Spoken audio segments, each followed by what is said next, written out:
Hello, and welcome to part 3 of God as Projectionist.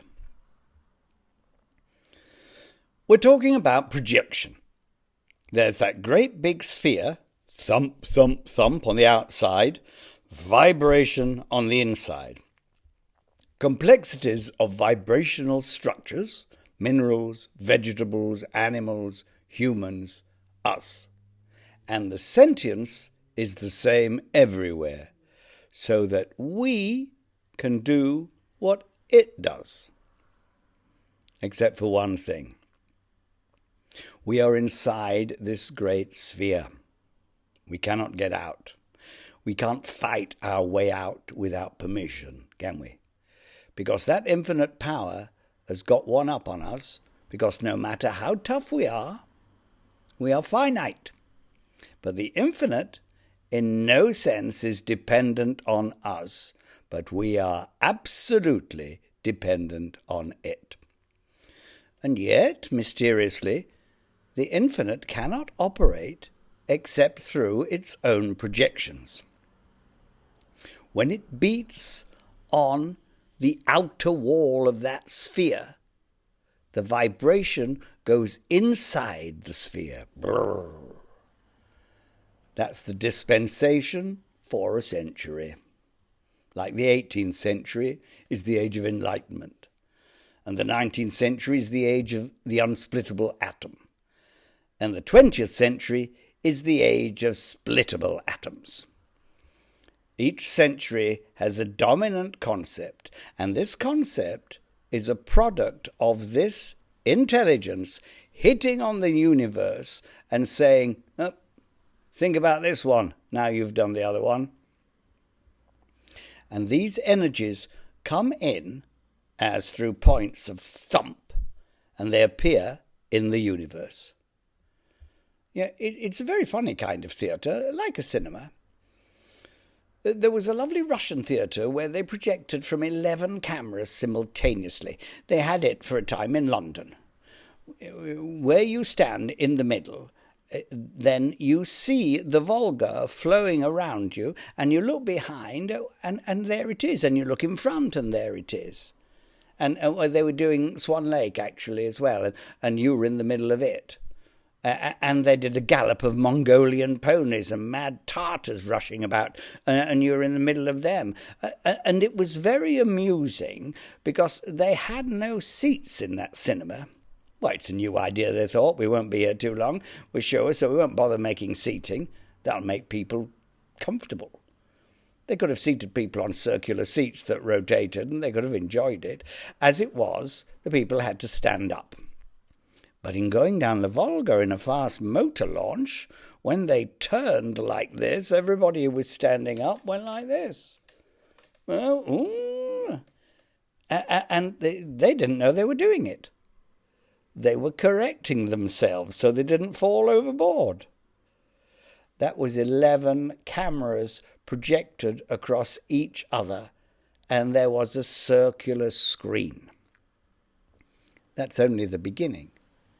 No, it's an experiment. It came off very, very well. There were slight inequalities in the camera illuminations, but, those things could be overcome. Now imagine another kind in which you are suspended by an anti-gravity force in the middle of a sphere. And there's also a ceiling and a floor, and you are in the middle. That's exactly the position of every individual human being.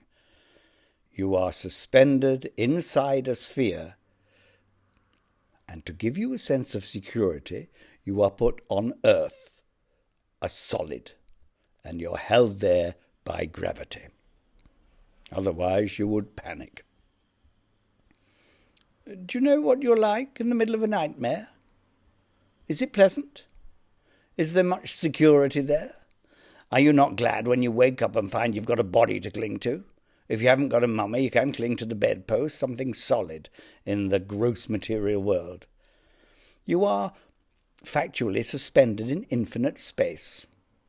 And this infinite space has projected a great big universe. a dome of sound.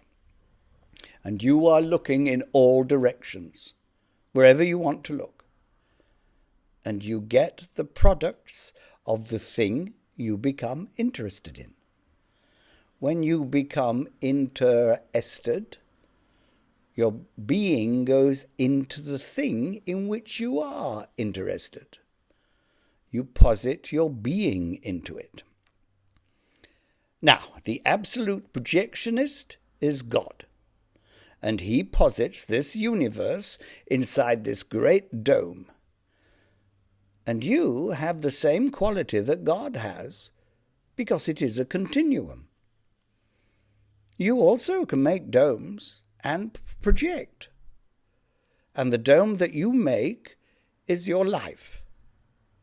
Really believe that. You project your life sphere around you.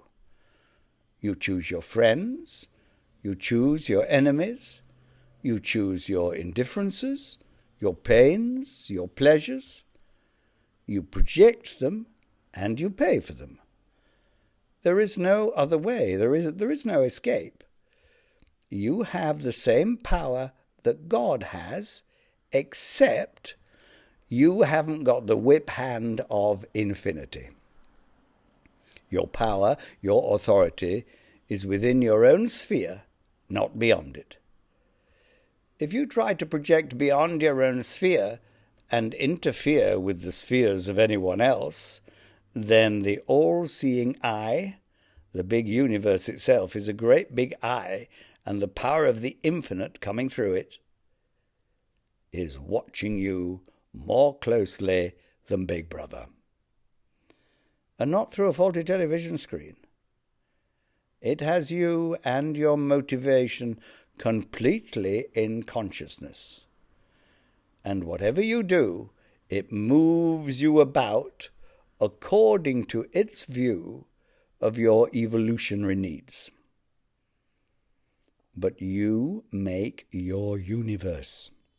You project it. And you do exactly the same thing. Now, you've got a thing here called a skull, haven't you? It's still there, isn't it? Good. And in the Bible, it's called Golgotha. Golgotha, the place of the skull. In this skull, Christ is crucified. In every human skull, there is a Christ principle crucified in that skull. You. Now, here is your theatre.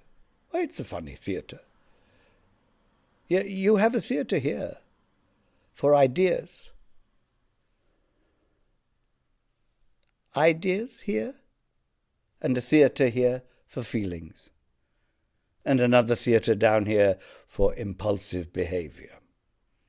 Now turn this thing upside down so that you've got a theatre belonging to the tummy up there, and that's called the gods in old Edwardian theatre, the gods.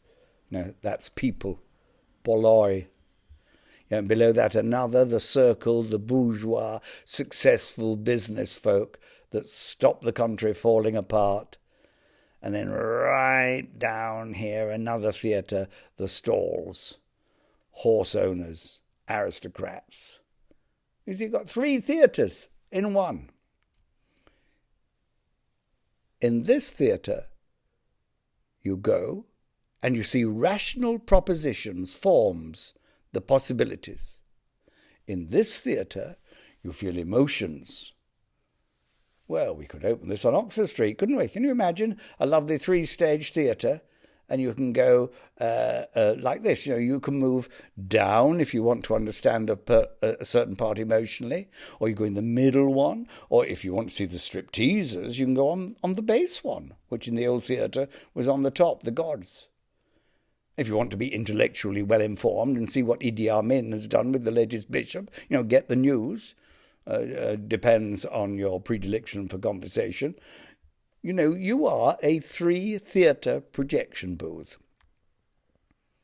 Think about this. Microcosm, the little universe, is human being. Macrocosm, the big universe, is the great big body of God. Inside your skins you have cells. These cells move about and do their functions, and they don't know you exist. That's very important. The cells in your liver, your kidneys, your spleen, your pancreas, whatever you've got, well, they're all concentrating on their own work. Very sincere types, getting on with the job. They're inside your system. Your body is a great system of thought, of feeling, of will coordination, embodying itself a pneumo-psycho-somatic structure. Spirit, soul, body, all in one being. But the cells in your body, those phagocytes that go about eating bacteria, for which you get the benefit, they don't know you exist. That's terribly important. They don't know you exist. And in exactly the same way, irreligious people don't know that there are inside a big sphere who knows that they exist. But they don't know that the superior power exists and is getting the benefit of all the work we are doing here on earth because we are in the play. That absolute is the supreme watcher, producer, director. We are the actors, and we have to understand that thoroughly, that we can act a part well or not so well. Now think how important that is. We're little universes, microcosms, inside a big universe, and that our position in relation to the big universe is exactly the same as the position of the cells inside our body to us. We have three bodies. A gross physical body, the one you can do this with. Ooh. Hit yourself hard there. Ooh, ooh, ooh. Yeah. Ooh, ooh. That's your gross physical body. Then you say to yourself, but I can also think about hitting myself without doing it. That's your supple body. But I can also will to do it. Can you feel your will to do it before you do it? Yes. I'm going to hit myself. I'm thinking about it. That subtle body. I'm going to do it. I'm going to empower my hand. I'm going to do it, right? Can you feel it? Oh! See? Now, that power that you feel, it's very important. Feel the power in your hand before you hit yourself. Don't be mean and don't be scared. Feel that power. I'll hit this head. I'll teach this blooming gross blockhead that I really exist. I am the causal power. Gross, subtle, causal. The gross is this stuff. Same as the chair. The subtle is my idea. But I want to feel the power in it. Feel the power in your hand. Threaten yourself with that power.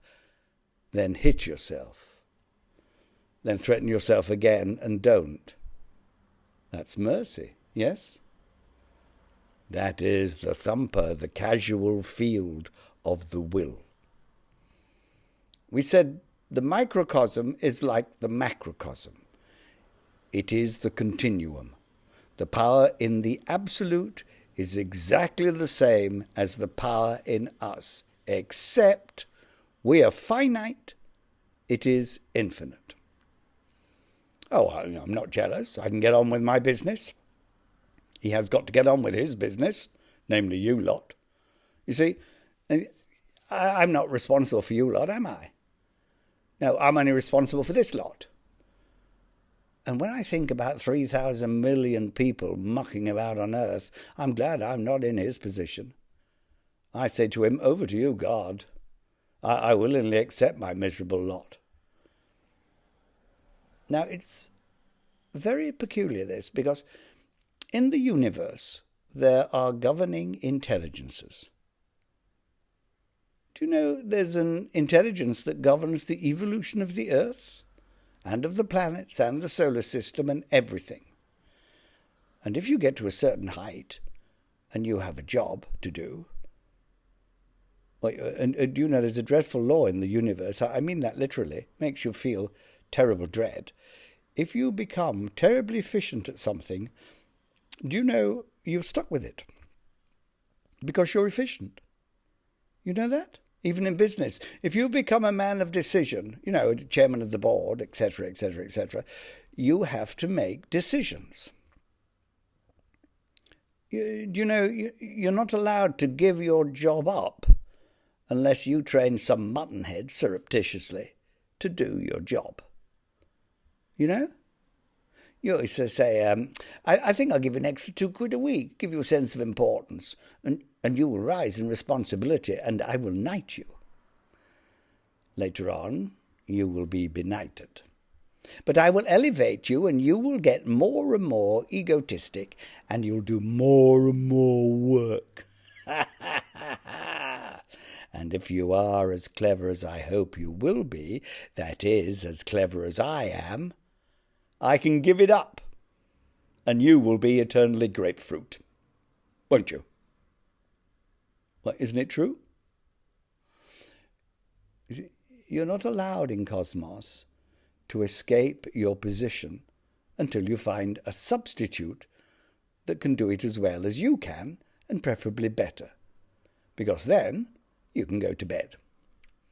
You can relax for a few thousand generations. Now, would you all like to do an exercise when you go to bed at night which will guarantee you physical, psychological, and spiritual integration? You have to do it for 30 seconds only, because I don't want you dropping dead. It's a terrible exercise. So you climb into bed, lie down full length. You can also do it in the morning before you get out of bed. And what you try to do is you try to press yourself down onto the bed all over. And you try to pick yourself up all over. You try to move your body to the right, but you oppose it. You try to stretch your body and contract it. Yes, that's the simple explanation. You try to straighten your feet and pull the toes up together. You try to bend the knee and oppose it. You try to pick up on the hip and oppose it. And you do the same with your arms. You try to pick up your head and oppose it. Move it to the right and the left and oppose it. Stretch it, pull it. It makes you a bit warm. If you do that simple exercise for 30 seconds, you've done as much Swedish exercise as you would have done in an hour. It's very economic. Now, in order to do it, you must concentrate physically, psychologically, spiritually. The moment you don't concentrate, it vanishes, and you're not doing the exercise. If you do it, necessarily, you have taken a step towards self-integration. And for 30 seconds in the morning and 30 seconds at night, it is very economic to get such a profit. Now we're talking about God as projectionist. I will recap, then you can go away and have a drink. God is the absolute, infinite, sentient power. And that power, at its own level, prior to creation, is not a thing. There is no thing there. No thing there to see. It's a tremendous potential of all possibilities of action, of creation, of delights, of joys. So it wills a big sphere, the universe, and then it thumps that sphere, vibrates it, and from the vibrations come inside intersections of vibratory energies. At each intersection point, it spins. Each spin is a primary particle. A group of those, an atom. A group of those, a molecule. A group of those, upwards, minerals, vegetables, animals, humans. The whole thing is a continuum of sentient power. The quality of a continuum is the same throughout, and therefore we can do exactly what that God does, except for one thing. We cannot usurp his infinity. Everything else we can do. Therefore, we can actually oppose, if we will, and say, okay, it's all true, but I dislike you. Or like Nietzsche would say, it's all true, but I'm going to see what I can get away with. I'm going to experiment. I'm going to experiment and see how much latitude you will allow me in a given situation. Now, if a finite selfhood does that unintelligently, he breaks to pieces at the gross physical level. At the psychological level, his ideas are not perfectly integrated, and they fall to bits too. At the causal level, it is still a soul, but it is now a soul with a sensation of missed it. Something went wrong somewhere. That soul will try to reincarnate, to have another go, and it can be done. You can come back and try again, unless you've got in the sulks. You can actually sulk, if you wish, after death and say, no, I'm not going to do it again, I don't like it. And then you remain a sort of sulk centre. Well, God has a use even for those. Well, he puts them in museums, and he lets non-sulkers go to the museums to see them. And he says, yeah, that's a sulker, you see. And there are various categories of sulkers. It's not a figure of speech. We can please our own being what we do, but we will pay the price. And every time we move out of a difficult situation because it's unpleasant, we weaken ourselves. We deprive ourselves of a characterizing experience, and therefore it will be better for us if we do not get out of things that are unpleasant, but rather stay in them as much as we can, subject to one law, one only law. This law is nice and kind. Do what you will, except if it destroys the instrument of your experience. The Almighty has set his canon against self-slaughter. It's very hard to get a human body to incarnate. It's very difficult. There's an infinity of souls trying to get on this globe. There's not another planet in the solar system where life is possible like we've got. It's only on Earth that this happens. All the conditions of the other planets are not suitable for a human being to exist. On this planet, and this planet only, we can exist. With the correct distance from the sun, at the correct orbital rate, etc., etc. Everything is just right for us to get these experiences. And there are 3,000 million going up of it. We might have 1,000 million. There'll be no limit to it. There is an infinity of souls wanting to get into bodies. Why do you think we have millions of sperms for one baby? Do you ever think about that? To make one baby, you release millions of sperms. Are they not in the race for existence? Just think, every man's got millions of sperm, and a woman is born with about 300,000 eggs in her as a baby girl. Can't you see that there's a lot of desire to be embodied there? And it's very difficult. They're trying to get embodied, and we're aborting them as fast as we can. It's a terrible fight. Barriers, rubbers, coils, pills, and so on. All these souls who need this experience are trying to get in, and we, out of our selfhood, are trying to keep them out.